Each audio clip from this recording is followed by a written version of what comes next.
It was 5 years when the civil war started in Beirut. It gave me a lot of sense of adaptability and resilience. I felt like I need to do something on my own. I think everyone envisions themselves at some point leading a team at some level. But the question is, can everyone do that? It's alignment burnout that happens when you're doing something that is not aligned to who you are. And what does it take to be an entrepreneur? A very nice model. It's the 8C.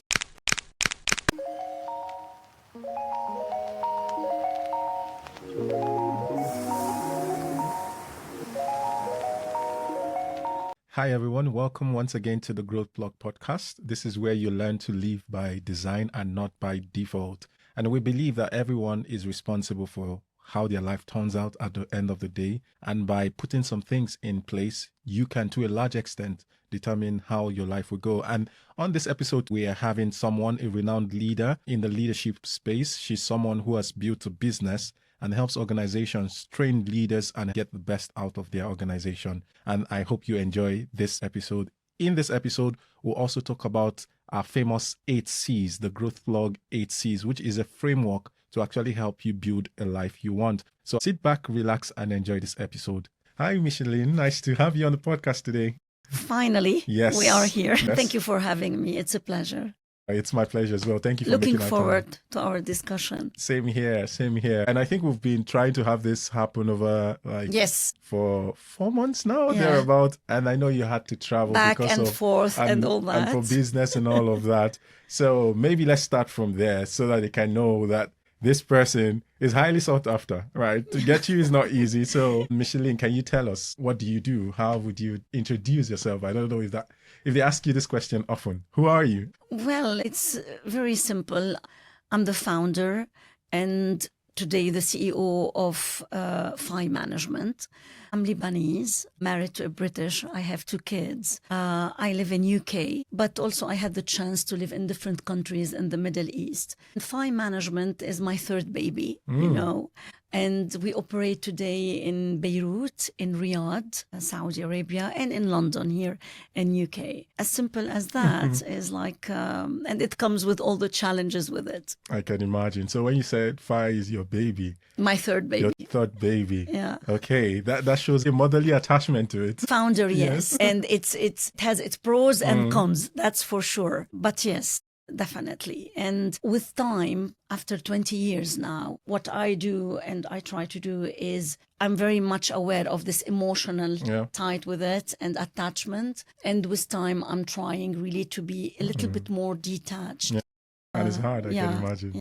And it's for my interest and for the business interest for sure. Good. Okay, so now let's start from where this all began, 2005. But even before 2005, I think one of the things that caught my attention when we were preparing for this podcast was your background. You mentioned you're Lebanese and you had to work your way up, and you were born into conflict? Yeah, I was 5 years when the civil war started in Beirut. So you imagine it's all your childhood, your teens age and all that. And my family didn't leave the country during the war. A lot of Lebanese families, they left, but we decided to stay for many reasons. And I had to go through all that, yes, myself and my family. And that must have been an uncertain time, right? Because whenever there's conflict, it's not what anyone wants, and it's uncertain. Do you think that experience as a child shaped you for running a business? Because a business world can also be very uncertain when you're starting. Do you think it contributed anyway? What would you say added to you? I think many things, but one thing for sure is very clear for me is it gave me a lot of sense of adaptability and resilience. Because when you are living in a country and there is a war, you need to manage crisis. And unfortunately, you can't plan everything. So there is no fuel sometimes, no electricity, no internet. Lately, the banks were not releasing money. We couldn't do transfers. So you need to really operate crisis and manage these crises and keep your energy, your optimism to keep going. So definitely this shaped a little bit my resilience and my adaptability and how I I'm being resourceful sometimes to solve some problems on the spot. Yeah, I can only imagine. That takes a lot of courage as well because, yeah, in uncertain times, whether in business and life, you have to make decisions, right? And by the time they come knocking, it's not like you know what it will lead to, but you have to just make a decision. Hey, go right or go left. So where did your business start? Did it start here in the UK or in Beirut? In Beirut. It started in Beirut in 2005. Okay. I was before working with a multinational firm. Okay. Then, like I always say, I felt bored. Like there is something I need to do. And there was a certain purpose behind it. I wanted to build something like meaningful, but at the same time sustainable. So I had that entrepreneurship in me, and I said I would like to build my own company. And at the beginning, it was a training company in 2005. This is how we started, like an HR training company. And the vision evolves for sure from that time. But this is how we started. And in Beirut, yes. Yeah. And I like what you said. So you were working somewhere, you were bored. For most people, what happens is they feel locked down. Like, I can't do anything about it. I just have to walk through that process. But you decided to step out and start something That new. was a big risk at that time. I was on a regional HR position in a multinational, and people were saying, like, when I resigned, that they were like, for sure, you had another contract, a different company. And I was like, no, I'm going to build my own company. And I still remember my direct manager at that time. He was French. He said in French, "Are you crazy?" I said, "No, I will try. And if it doesn't work, I might still be employable at that time and go to employment again." So this was the idea. But I always had this, at that time, I still remember it, Wilson, that analogy. I was imagining myself throwing myself and the spiritual side, saying, God, I'm throwing myself in the nowhere, and I'm hoping that life life will catch me. You just hammered on something that is a core of what we do on this podcast. I say to people, it's how to learn to live by design and not just allow life happen to you. Right? Yeah. The easy way is, okay, I got the job, I can't do anything about it. But you decided to take the bull by the horn and say, okay, let's see where this goes. There was uncertainty. Did your experience as a HR person help you with that clarity on this is where I want to start? Or were there other things you had to consider in terms of being clear on, hey, this is where I really want to start? Was it just based on, this is a skill I have, I'm a HR person, I know the ins and out, and for me, it's an easy path to start with? Or did some other thing inform that your decision? I didn't do a lot of analysis and reflection at that time. What I still remember, that there were days where I was bored, very much bored, and my manager at that time wanted to keep me, to retain me. So he was telling me, oh, you have a certain budget, you can create some solutions internally, you can travel and take another accreditation, another certification. And this is what we do to retain some people that we know that they have the potential, but they might one day leave the company. We all do it this way, to retain and to motivate internal talent. But certain time I felt like I need to do something on my own. So that's it. It was really triggered by a certain drive, internal drive and energy to be independent. Amazing. As simple as that. Now it has evolved to you helping organizations with their leaders, right? Finding the right leaders, upskilling them. So let's talk leadership. It's your passion. So what are some things you typically look out for senior leaders? Because that is where most people want to get to. When you start off your career, I think everyone envisions themselves at some point leading a team at some level. But the question is, can everyone do that? Secondly, what are some things that typically you help organizations look out for in some of the candidates for some positions in those firms?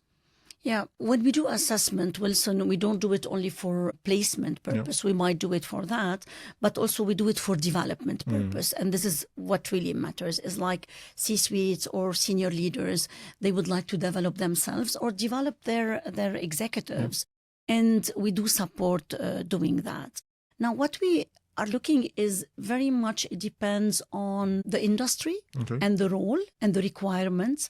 But when it comes to leadership, it's most of the times are the similar stuff. And before we were looking at how people, their ability and capabilities to manage the business. Today, there is a huge shift into your ability to manage your people. And I've noted that shift in the last 5 to 7 years. So we were assessing before your strategic thinking, your financial acumen, your decision making and business leadership. Now it's much more shifting into people leadership and much more self-leadership. Wonderful. Is to what extent senior leaders are self-aware about their limitations, about their capabilities, but also is about authenticity, about emotional intelligence and having empathy, and how they really pass the message around them, they influence others, and they are role model for others. I loved when you say self-leadership. One of my modules is on self-leadership. Yeah. It's difficult to lead others if you don't lead yourself. Absolutely. And people don't understand this. And that's why, just like you said, imagine they promote a manager. The focus is, how do I make the business see me as that leader? Yeah. But I think what organizations should do, just like you said, is actually, how do we prepare this person to even be more aware Knowing of yourself. themselves? Because that has come with another layer of responsibility that they are not used to. And every time, believe me, absolutely, every time we work with leaders, we start with self-awareness. Yes. To what extent this person is really self-aware about the strengths, but the blind spots and all these kind of things. And this is where the first, the base, the foundation of any work. And like you said, you can't lead others if you're not really aware about your own strengths and things to develop. Why do you think that shift happened? You mentioned the last 5-6 years. Was it coming from the businesses that maybe they noticed something wrong? Or was it from Phi just saying, hey, we've noticed this trend and maybe you should look at things differently? What do you think led to that? We need to shift. It's a very, very interesting question. And there are a lot of factors, in my opinion. They are not based on any study or research. Okay. But of course, many readings around and my own conclusion. I believe that COVID contributed a lot, and how people came out, the employees after COVID. This, to what extent this pandemic affected directly or indirectly our mental health. And what we call today the psychological safety in the workplace. And the second thing is, we owe a lot to this generation coming, Generation Y and Z. They are much more vocal. They are much more independent. They know exactly what they want. Not like my generation X. We were much more corporate people following the rules. And they are changing the rules. And they are putting the priority. And they are changing the priority. And if you want to retain them, if you want to keep them, you need to show them that they are your priorities, not only your numbers or the business or the P&L or your financial figures. So I believe this is what really also contributing to change this shift between business and people. And look now to social media. I would take LinkedIn, for example.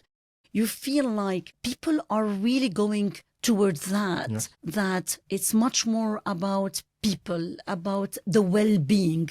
And even the clients today, when they are approaching us for leadership development, you see that most of the topics required, not anymore like strategy, they are asking this, but also they said we need mindfulness. New topics now coming in, like well-beings of employees, how to retain, how to motivate, how to give feedback for people, these kind of topics. So going back to the C-suite, is the focus now more is about yourself, but also your relation with others. But not only your team members, is managing up is becoming very important, but also managing different stakeholders. How do you manage the board? How do you manage any government entity? How do you manage providers, your clients, and your team members? Yeah, you mentioned managing up, and I love that as well, because I think that is a scary zone for most people. And do you think that C-suite, they don't have it? Yeah. This is the most competency required. When we have the discussion is about managing up, because everyone has boss. Yeah. So, this is now one of the things that is very much required. Let's talk about nuances in leadership. So for someone like you, you've had to work across cultures, different people, different scenarios. What have you noticed that regardless of cultural preferences, because certain cultures have certain preferences, and I believe people should respect those preferences and try to build things around them. But maybe what can you tell us about your experience across working in multiple countries, in Middle East, in Europe? And from a cultural perspective and leadership, do you notice distinctions and what are similarities regardless? Yeah, the first thing is definitely we need to agree that it's much more challenging when your company is operating in different countries. But not only in different countries, we are operating in different regions. And there is a difference between Europe and the Middle East. But even within the Middle East, Wilson, there is a difference between the Levant and the GCC countries. So what we do as Phi Management, the first thing we always say it within our team is, let's be curious about others. I love this word curiosity, that I'm curious to know more about the Saudi culture, about when I go to Qatar, to Jordan. But it's not only understanding their habits or the nationalities aspect, is also the difference sometimes between the private sector. There are differentiators between the operating model between private sector and public sector. But sometimes also it comes with industries. And we've noted that when we are dealing with, the retail business is different than financial institutions or the healthcare different than industrial. So you need to be curious about your client, the industry, their need, their expectations, and you adapt accordingly. So curiosity, knowledge to understand more, and customizing accordingly. And this is where I go again. I might repeat it in our podcast many times, which is emotional intelligence. For me, if there is no emotional intelligence in really understanding and correlating why this person is behaving this way, why this reaction is coming from this person. So you need to understand it, to link it. But if you don't have EQ, you will not even notice that there is something different from one culture to another. And and your reaction will be very much shallow or uniform, like standardized in a way, not as a standard, but uniformity, which is different. Like from you deal the same issue in London like you deal in Riyadh or in Beirut in Qatar, which should be different. Yeah. And it's not just like putting your own perception on them, like, hey, I expect them to react this way because that's what I'm used to. Exactly.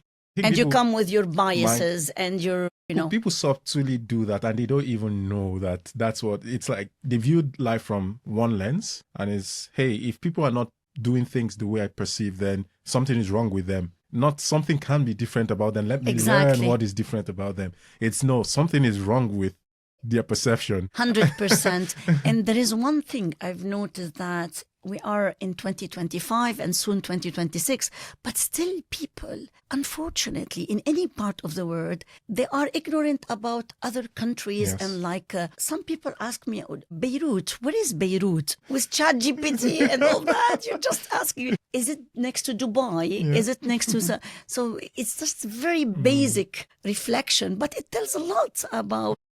Well, that's why you mentioned curiosity. If people are curious, then, like you said, Google, ChatGPT is there. Literally, you can ask any question, even before asking some other person. Yeah, for them, Beirut is equal war, but there is nothing else in Beirut. Or when we say another country, it's cultural awareness. There is still a lot to be done, even today in this period. I agree. Let's talk consistency, right? To build a business, the kind of life you want, you need to show up on days where you don't even feel like showing up. Does that happen to you? Or are you... Oh my God. Are you a superwoman that you always have that energy level like every single time? It's not true.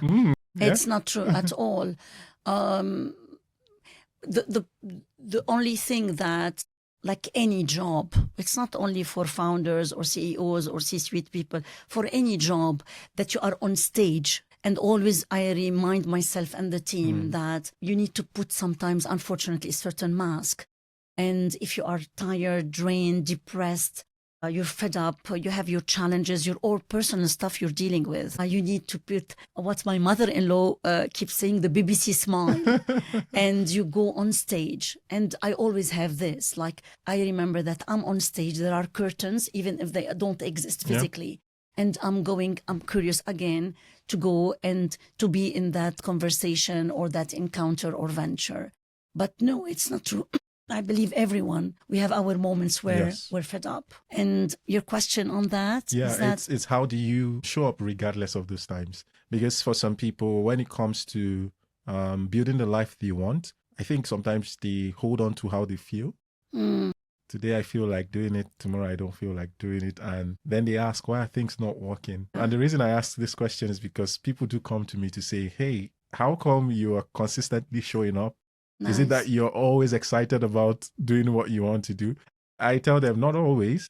But if you have systems and if you understand the bigger goal, right, you always find a way to show up, no matter how little. Yeah. But I'm there. So I just wanted to hear your own perspective from leading a business for over 20 years now. I'm sure there have been ups and downs. So and believe me, there are many times where I said, I want to sell the business or I want to close the business. I don't want it anymore. And what I didn't want that to feel that business is becoming a burden. You're not like something you enjoy doing it. And you have, like any person, these ups and downs. What really helped me is that anchor that I hold on to, which that drive that I spoke to it at the beginning, and my passion to build something. And it becomes, you are emotionally attached to Phi Management, to your brand. So this is what keeps me going. And the team, don't forget, we are like a family now. There is a team. I'm not a solo. I have a responsibility. So this is also in the back of my mind that I need to keep going and to showing up for them also too. And I'm so blessed. I have a support system, which is my family, the team, the people around me, my friends. So I get energy from all the people around me. But also, Wilson, over the years, I came to a certain, if you want, best practices, how I relax myself, which is spending a lot of time doing nothing. So I put on my agenda like 2-3 hours where literally I don't do anything. Yeah.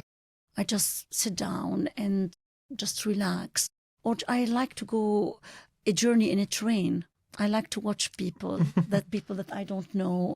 Just it helps me to relax, to energize, and I go back to the business with the same momentum, with the same energy. That is fantastic. Yeah.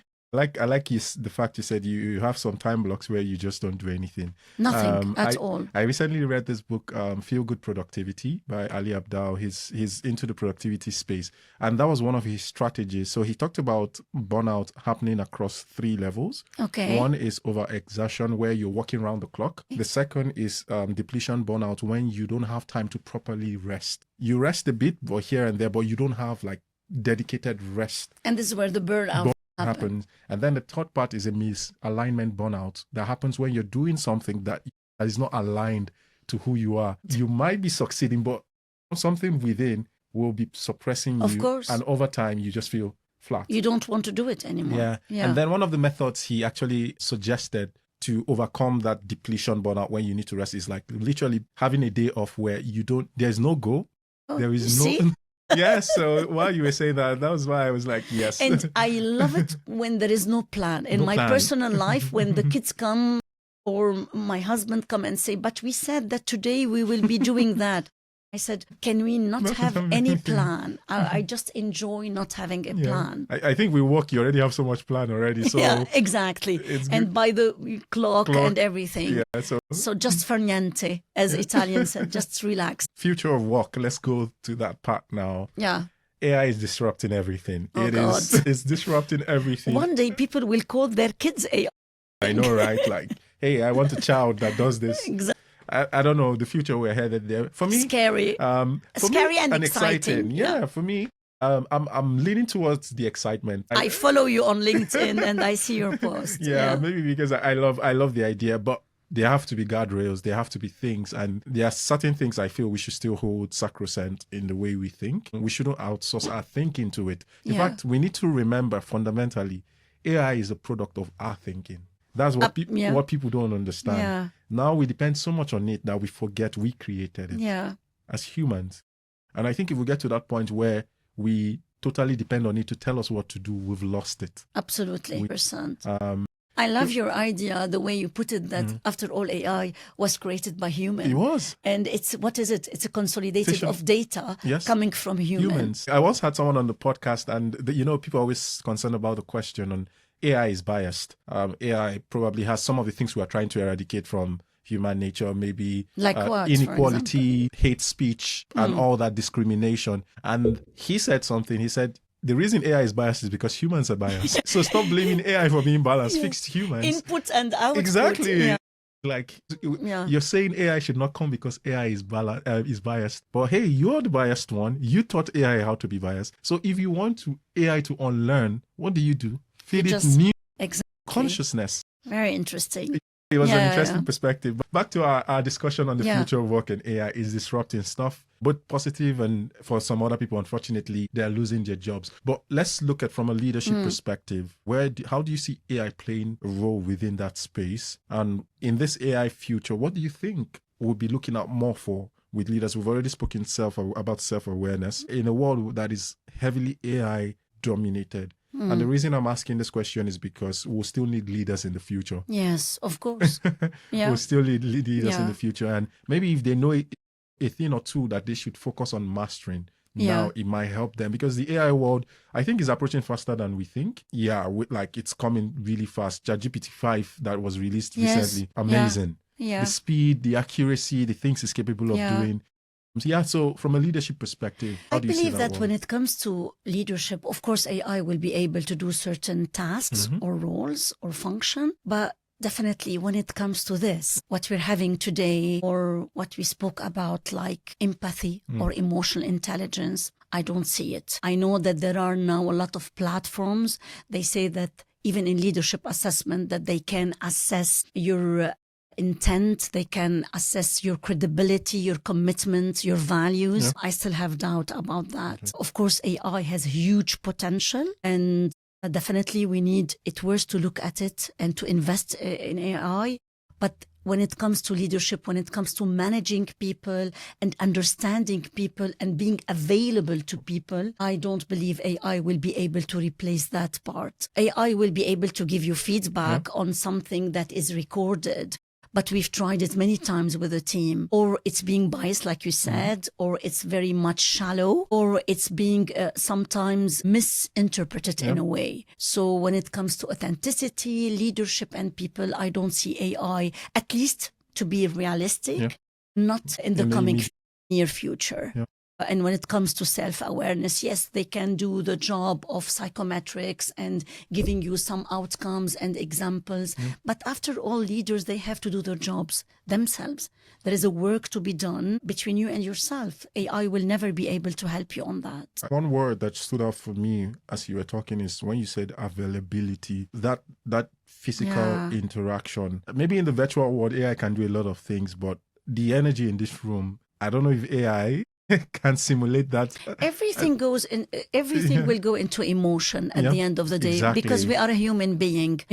AI will make maybe the best analysis, due diligence. They can come with the most beautiful slides for you. Now ask ChatGPT and things. But when it comes to emotions, handling fears, coaching people, helping people, being available and supporting others, I don't see it coming. I think friendships will be very important going forward. Genuine friendships. Yes.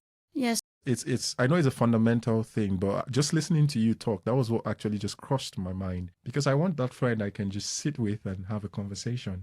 I don't want it to be scripted. I don't want it to be imposed, because one thing is, if you ask AI for ideas, it will feed you something, and immediately that might actually affect your own perception towards something, removing that need for authenticity. But if you sit with somebody without AI interrupting it, we can actually be ourselves. Exactly. And Wilson, you mentioned ChatGPT 5.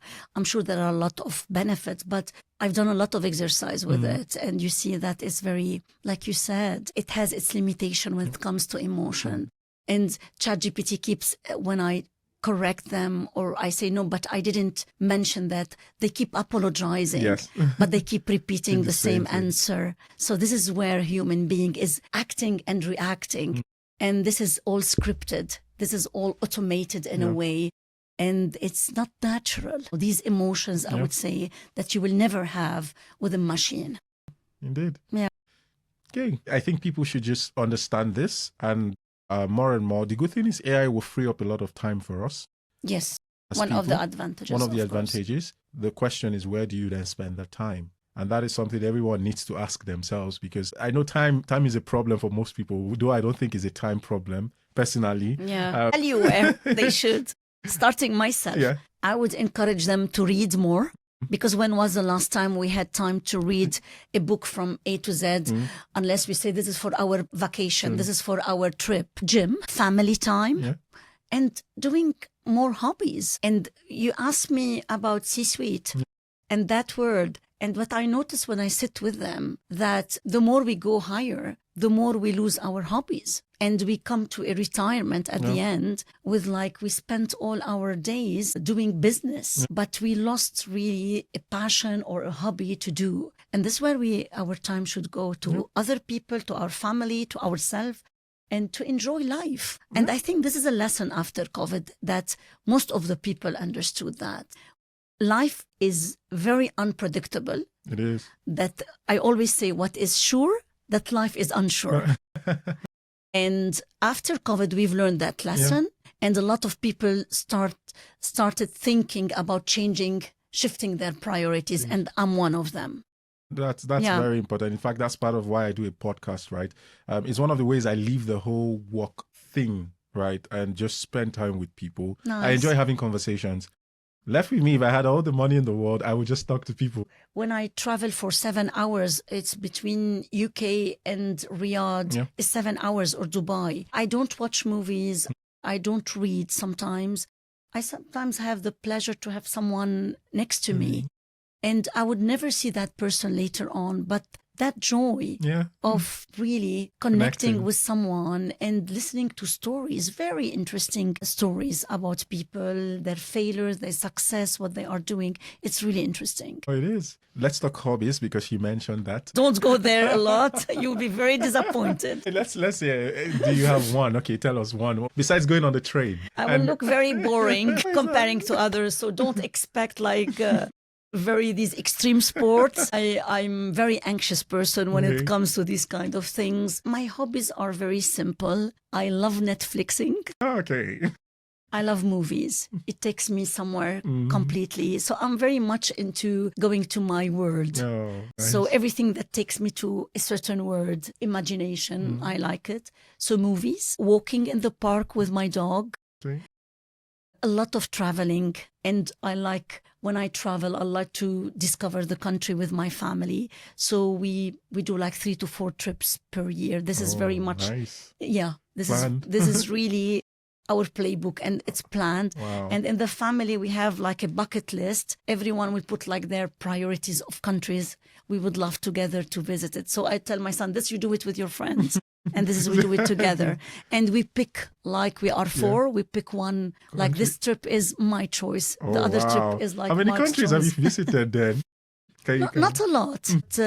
Some countries we revisit because of proximities, or because we have friends there or families. Traveling, definitely, I'm interested to understand different cultures. It's beautiful when you just, meet new people.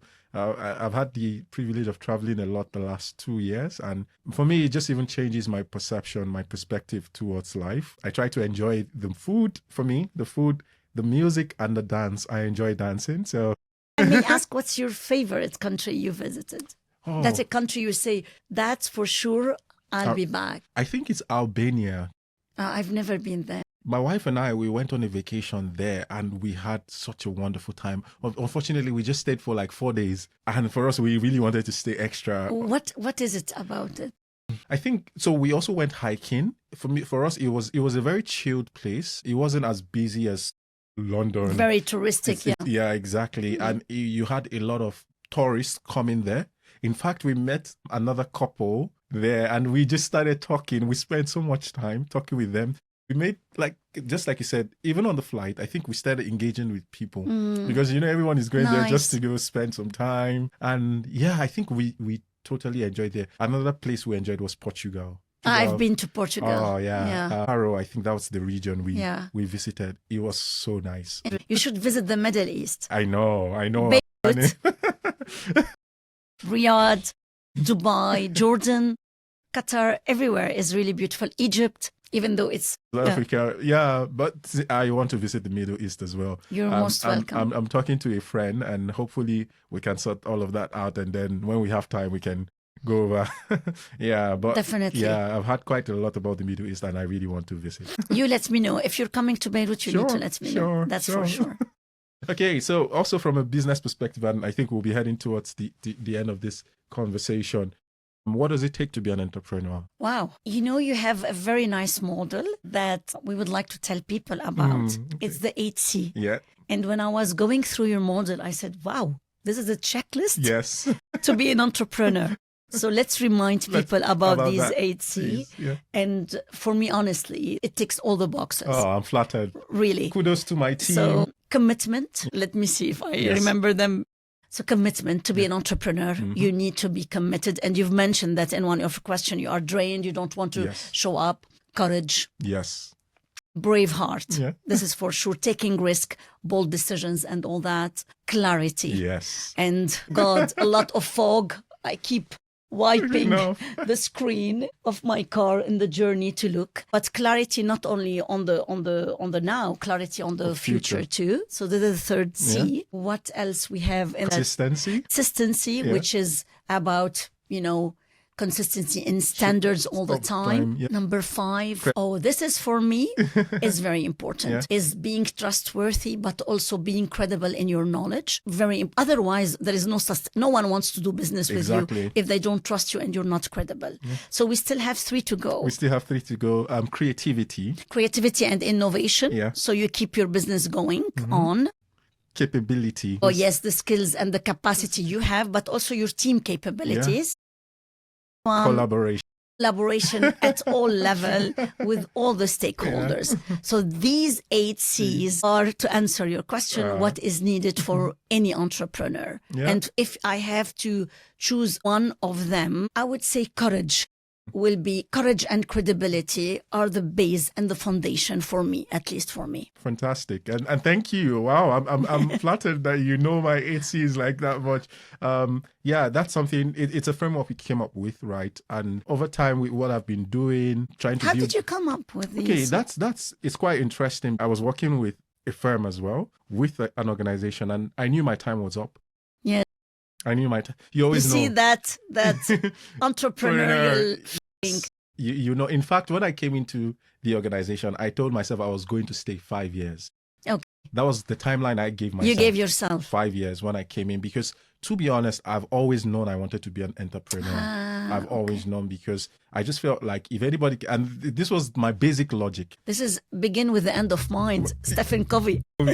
Begin with the end in mind. For real, for me, I just felt like if anybody can do this, I believe I can. And I started asking myself, what are the things I need to be able to do that? And first thing that I did was make sure I was as good as I could get within the business. Subject matter expert in what you do. Yeah. Great. And even show up in a way that the business will see that, hey, this person is actually very good.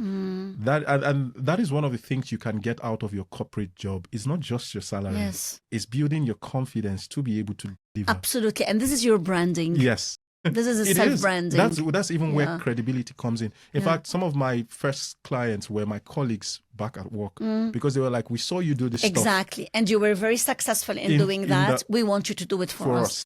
Absolutely. Yeah. So it was when I started asking myself, what do I need to do? I'm a very self-aware person to a large extent, because I read a lot as well. I try to read like lots of books to just update myself. Nice. And it was when I was reading, I then started picking out in fact, the book you're having there, 7 Habits, I read the book and I asked myself practically, what are the things I can take out from this book? Out of these 7 habits. Of these 7 habits. And then reading other books, I started piecing all of this together. And then one day I just told my team, hey, I think there's a framework we can start working on. And I showed it to them and they were like, wow, this is actually good. And amazing how I was wondering this morning that how the C, you were able to the right words. Because sometimes we have the word, but it will not fit under the same letter we want. And with that, I'll also say thanks to ChatGPT. They also helped me a bit while I was framing it, because I think I had like 5 C's already. Okay. I knew what I wanted. I knew I wanted it to be all C's Yeah. I already had the idea. I was like, okay, suggest words that fit into. To continue. Which one ideas. is your favorite? Courage and commitment are mine. Which one? Mine is clarity. I think clarity fuels a lot of things for me. Clarity and consistency. This is why you. That's why I start with it. Because I feel once you're clear on what you're doing, most times fear fades away gradually, right? For me, if I'm clear, It makes sense. It makes sense logically to even want to take that action. Even the need to be very courageous might even reduce, because it's like, okay, I don't know everything, but I know point 1 to point 2. It's clear. What is the fear around this? It's not that much. Yeah. Right. So it naturally just boosts your confidence and courage to want to take action. And unfortunately, many entrepreneurs, they don't have their clarity. And people, this is what mentorship sometimes is about, is helping others to define the purpose. Indeed. Because they come to you and they say, I want to build my own business. I don't want to be an employee anymore. But this is not about being an entrepreneur. Exactly. Let's have a discussion. What does that even mean? Exactly. So I had one of my clients, and we enjoy our sessions, and she told me something. She was like, I just want to make money. I'm like, I want you to make money, but what are you going to do to make money? Exactly. And this is where, like, this is our kids sometimes. Yeah. The kids, they come and say, Mom, what is the most highest payable job? Exactly. This generation is thinking about money now. What you would like to do. Where is your passion first? And then let's see if this passion is really something you can develop. And the good thing about our world today is whatever passion you have, you'll be surprised how much you can get out of it if you actually consistently work on it. I know, but here I would like to say something. I know we are running off time. That sometimes, unfortunately, we see, and on social media, a lot of people encouraging entrepreneur with putting a lot of unrealistic numbers, like the first year you do your first million, after 2 years. My dear, the first year, you barely break even. If you break even, that's if you're not in if debt. you break even, it means you're wow. You will most likely be owing people money if you're not even careful. Thank you. And maybe the bank or your family, but it's not like that. I like when we speak about entrepreneurship, but let's be realistic about it. It comes really with a lot of hard work, and let's not put promises that are not realistic today. People need to understand that it is okay not to break even your first year. Of course. It's okay. Some people do, but they are exceptions. 100%. That's not the norm. So it's not like we're saying it's not possible for you to be one of them, but go in with the mind of, it's okay even if I don't do that the first year. Otherwise, you leave the job, and I've seen it with a lot of young people. Yeah. They leave a certain stability. They have family, they have expenses, and they have that in mind. And the first, second, third year, they said, I'm going back to employment. And I've seen it a lot lately that, what's happened? I closed the company. It didn't work. It wasn't the right decision at that time. And now I want to update my CV and apply somewhere else. So this is where it's fine. Let's do that. You learn what are the outcomes and the learning and the takeaways out of this. Oh, indeed. Thank you for bringing up the 8 C's, and thank you so much for making time. Thank you for having me. Oh yeah, it's been fun, and I'm glad we finally got to do this. Me too, and we have to do it together next time. Yes. But next time, I will be running the podcast. Hopefully, maybe in the Middle East. What do you think? Yes, we will receive you there. Yeah, maybe I'll come over and you are most welcome, and you will be our guest. That's for sure. Yeah. Thank you very much. Thank you. To our listeners, I hope you've enjoyed this session. Like we always say, we want you to live by design and not by default. It is within your power. You just need to know what to do, and feel free to check my page. You see the 8 C's there, the famous 8 C's, and just try to work them one after the other. But you can do this. You just need the clarity, the courage, the commitment. You need the consistency. You need collaboration. You need capacity. You need credibility, and you need to be creative. These 8 things, if you're able to bring them together, their playbook. Trust me, you will live that life you really want. So for now, enjoy the rest of your day. Remember to watch the other episodes. Go to my YouTube channel, check out all the episodes, and just learn as much as you can. If you have questions for Micheline, please feel free to, of course, on LinkedIn. On LinkedIn, we are always there. Yes. I love LinkedIn. So please feel free to reach out to Micheline on LinkedIn, or you can reach out to myself, and we'll take it from there. For now, bye and have a nice day. Have a lovely day.